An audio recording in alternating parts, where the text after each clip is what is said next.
Did you sip your river? Yeah. Okay. Yes. Smell good, huh?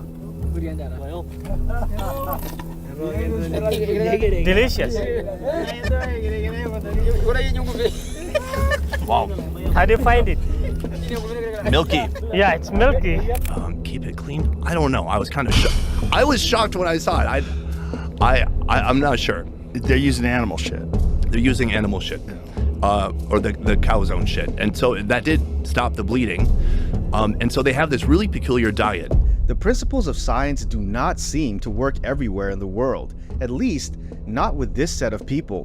One of these guys, see it? It almost looks like a toy. Like you think it wouldn't work.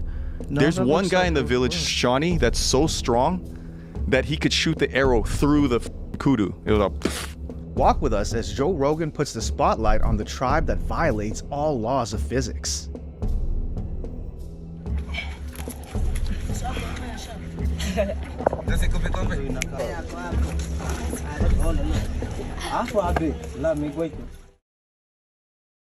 The old school way, living in the modern and civilized side of life, makes a lot of people think that's the only way to live. But things get shocking when you find out that many tribes still live miles apart from civilization and all the modern day ideas. These tribes are mostly small groups of people who have little or no contact with the outside world and have kept on with the same old way of life. So while some of us are busy with TikTok trends and our favorite video sharing platforms, some of these people are still stuck with the old ways of Tales by Moonlight. Well, one thing is that they seem not to have any problems with their way of life, and the ones who get shocked to the bones are those who travel into these hidden places to see how they live. But it is just so incredible that there's still people that live the way they lived many thousands of years ago, and they essentially just get their resources from the land, from the area they live, and they're just rocking it old school. On several episodes of the Joe Rogan Experience, Joe gets to interact with guests who have gone far into the depths of Africa and Asia to feed their eyes with some of the wonders of these tribes. Now, here is one thing about these tribes. They're not only far behind in modern-day technology, they seem to be living outside the rules of science as well. This is the part that shocks these modern-day guys, because the tribes seem to have some special relationship with the laws of nature. I'm talking about the kind of relationship that we will never experience in the modern world today. So, without wasting any time, let's kick things off with the peculiar tribe called Masai. The Masai tribe. The Masai tribe is a group of people that is well known around the world, or in most parts of Africa, though they are just around 1 million and are mostly found in some parts of Kenya and Tanzania. The Masai tribe stands out among other African tribes for many reasons. Typically, they are still far away from modern civilization, and for this reason, they have certain cultures and practices that would be a shock to people of the modern world. Just think of an entire tribe whose livelihood is centered around their livestock, most especially cattle. The men of Masai count their riches in cattle, wives, and children. In fact, if any man has more children or wives than cattle, he would be considered a poor man. Yeah, that sounds weird, but it would make a lot of sense when you realize that they mostly depend on cattle for food. And no, that doesn't necessarily mean that they eat beef. I guess that would have probably sounded better if it was the whole truth. In the real sense, these people are freaked about drinking cow blood like it's not a big deal. Yep, you heard that right. And trust me, Joe Rogan was just as shocked as you may be when his guest made this revelation on an episode of the Joe Rogan Experience podcast. According to the guest, the people of Masai use an age-long technique to get blood from the cow. Then they mix this blood with cow milk and drink it. When they kill the animal, they eat the blood. No, the Masai will take an arrow, put it into a live cow's neck, drain some of the blood, then seal it up with some shit, and then drink that blood, or mix that blood with milk. Why would they seal it up with shit? No matter how strange it sounds, the people of Masai see this act as normal as anything you can think of. I mean, they don't even cook it or take it through some processing. If that would make it better, it's not like drinking animal blood has any health benefits that we know of anyway. It may even hold a lot of risks to their health. But these people do not care, and they even do it as a form of celebration or on their most special occasions. Okay, in case you think that the Masai tribe would waste a whole cow just because they're thirsty from some red liquid, they also have a shocking way of keeping the cows safe after extracting what they need. Surprisingly, they have a funny way of closing up the cuts, and it sure works for them. We shouldn't be so surprised since it's an age-long practice anyway. However, the people get more from their most beloved cattle than the blood which they have become famous for. The Masai are really interesting. So I've heard you talk about the Masai before. The Masai are really famous for eating milk, blood, and meat. It's quite shocking that the diet of the Masai tribe revolves around their cattle. Talk of large amounts of beef, which has even become a major part of their tradition.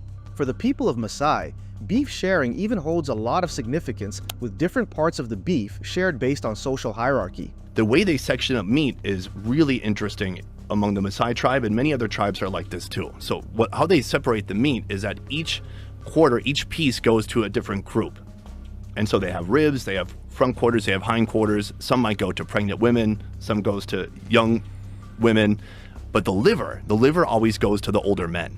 They also depend majorly on milk produced by the cattle as well. According to research, the Masai people drink more milk and more milk products than any other group of people in the world. Maybe that would explain why they have some of the strongest men on earth. Their men have a stark difference from the rest of the world because research has shown that they are one of the few tribes that can jump the highest, and they may even be the first on the list. So when we say that they defy the laws of physics, that's exactly where it all makes sense. This tribe has a special jump dance, which is a major part of their culture, and to do this dance, they have to jump very high without aid. So we can say that the Masai tribe has learned to live against the strong force of gravity, if that makes sense. So since they have all the strength they need, the Masai men take pride in hunting lions like they are little rats. Well, that lasted until the habit was banned in Eastern Africa, but they would still do it secretly if a lion dared to maul their most beloved cattle. You can just say that the Masai tribe has some sort of controversial relationship with cattle, and of course, we all know how the dots connect. The Hadza tribe. Close to the Masai tribe is another group of people who also live in the way that would blow your mind, probably more shocking than the Masai people.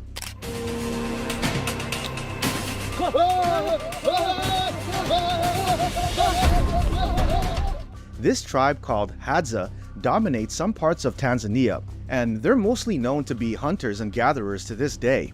So unlike the people of Masai who can depend on their livestock for years, this tribe has to go into the wild to hunt and gather their food. On an episode of the Joe Rogan Experience, David Cho goes deep into the hunting lifestyle of these people. Based on what he saw in his 2-week stay with the Hadza people, the tribe must have been hunting for such a long time that they do not need to depend on any modern equipment for effective hunting. All they needed was some sticks which they used to make arrows. According to him, the guys would spend all day sharpening these sticks into arrows. Then they would use a certain toxic plant on the tip so that the arrow can be more efficient. So what do they hunt with? Bow and arrow, like homemade bow and arrow. Homemade bow and arrow, like just they take this wood, and they spend all day making the arrows. Yup. They use their teeth. Did they show you? Yeah. They show you how they did I learned all how this? to make it, and then they use their teeth to. I think I know that guy. However, after long hours of working on the arrow, it would still look like a toy to the modern man until these guys handle the arrows themselves. In fact, the arrows are so effective that the Hadza men would use them to hunt baboons and other large animals. One of these guys, see it? It almost looks like a toy. Like you think it wouldn't work.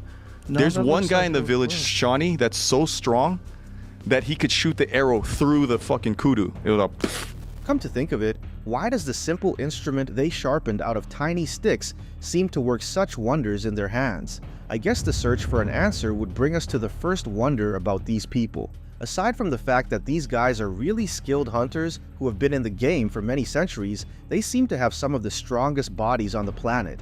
Without any access to modern gymming facilities, the guys are really muscular and strong, and you would even see well-built abdominal muscles on kids. So it looks like they all came to Earth with some Hulk body as souvenirs, and this would explain why the young boys and old men could handle the toughest animals. But when you think of the work and energy that goes into hunting for food daily, you would understand why the guys may never need a gym to stay fit. The fact that they have to do these things from an early age even makes the bodybuilding thing easier for them, and Joe Rogan seems to understand this perfectly. Just getting by as a hunter-gatherer with the crazy bow that you have to pull back and you're running through the woods all the time, like, you have to be fit. It's unbelievable. What a crazy way to live. Having those strong, well-built bodies is not close to being the most interesting fact about the Hadza people.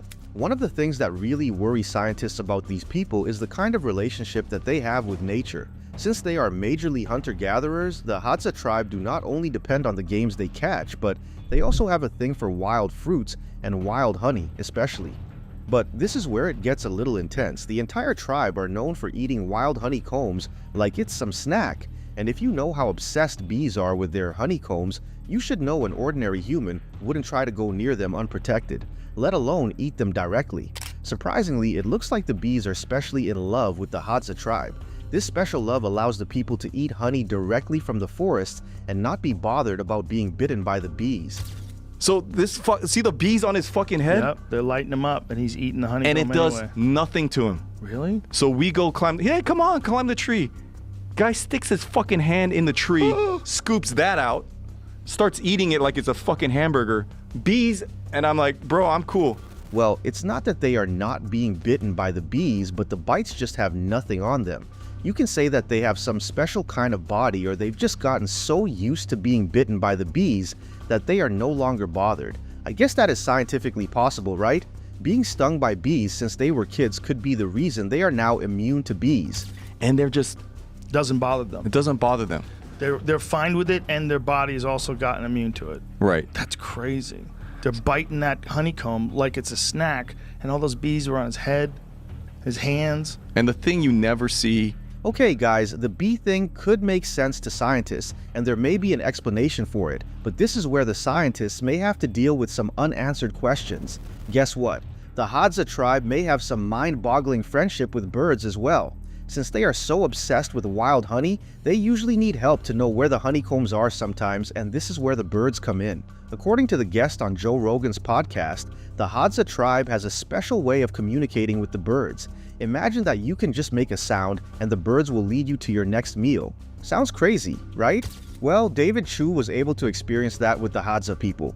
Dude, these motherfuckers are so in tune with nature that they'll go, they'll make a bird sound, and they're talking to the bird, and the bird will show you where the honey is. What? Like, and then Anyway, as weird and interesting as that sounds, it's just the least of the worries of scientists as far as this tribe is concerned. In fact, when compared to the Masai people that drink cattle blood, these people do not only violate the law of science, it probably does not exist around them. I mean, how do you explain that people eat raw animals? Yeah, you heard that right. And not just animals, these guys actually feed on raw snakes and snack on bush babies without having to cook them at all. Of course, that would sound like a fake story made up by some bad storyteller until you hear it from the mouth of Joe Rogan's guest who stayed months with the tribe. According to him, the kids could just catch a snake from a tree, bite off the head, and chew it raw. Now, tell me how science will ever be able to interpret that. Right. he's like grabbing a snake, biting his head off. He's Oh like, my he's like, you God. want some thing? Climbing a tree. He just grabbed a snake and just bit its head off? He takes out a slingshot, the rock, a pebble this big, bam, hits a bush baby out of the tree, breaks his leg, breaks his legs, puts it here, and it's like snack for later. Trust me, scientists know that there is something special about this tribe even if they can't explain it. For this reason, they have come up with some hypothesis that these guys could have some special microbes in their guts that help them to process these strange things that they consume. And according to scientists, these microbes do not exist anywhere else in the world. Well, the hypothesis could be an attempt to answer some of their questions about these people, but they seem to be doing some strange and hilarious things in the process. After speculating that they may have special microbes in their guts, the scientists might have been sneaking into their caves to steal their poops for testing. Quite funny, huh? On this episode of the Joe Rogan Experience, the guest stated how the tribesmen claimed to have seen modern men who came to steal their poops on some occasions. They have some what do you call it, microbes and gut biome kind of things in their stomach that no one else on the planet has. So the translator's explaining to me, Canadian scientists come and literally steal their shit. They find them and they steal their shit, and I'm like, Their actual poop. their actual just poop, to get their biome. because there's biomes in there that don't exist anywhere. Maybe these people really hold some secrets that are rare to mankind. Who knows? Though their peculiarity may be a bit strange when you think about it, it could hold a lot of promises. And if the scientists are really able to come up with something from the supposed poop testing, The Hadza tribe may open the doors to a whole new level of knowledge in medicine. The people of Papua. If the blood drinking practice among the Masai people and the eating of raw animals in Hadza sounds like the strangest things you've heard, then you probably haven't heard of the people of Papua. So let's take a little walk away from the African tribes and talk about the fascinating yet disturbing facts about this tribe, which is located somewhere in Indonesia. The people of Papua New Guinea are majorly known to be peaceful people, well, unless for the bad tag which they have on them. The people are kind of popular as cannibals. In fact, they've been made the face of cannibalism in the modern day.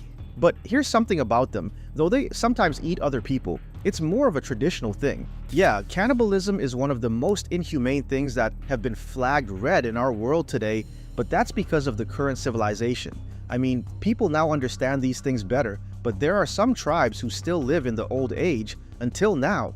These tribes that know nothing about the new world choose to stick with their old tradition, and unfortunately for the people of Papua, cannibalism is one of those old ways. But as disturbing as this act is, these people seem to have a fascinating story behind it.